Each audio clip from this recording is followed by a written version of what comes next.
साहब क्या करिया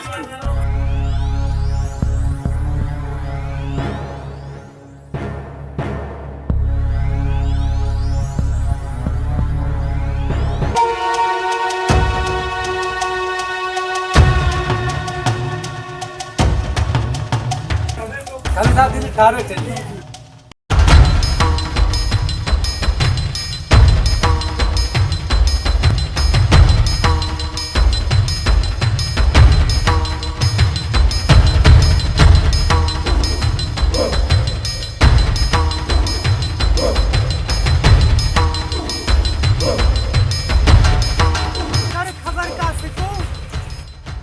रुस्तम खान पंहिंजे भाउ आचर खे चयो त अॼु ॾींहं खां बाद असांजी ज़मीन ते न अचे जेकॾहिं आयो त हाणे हुन सां सुठो न थींदई।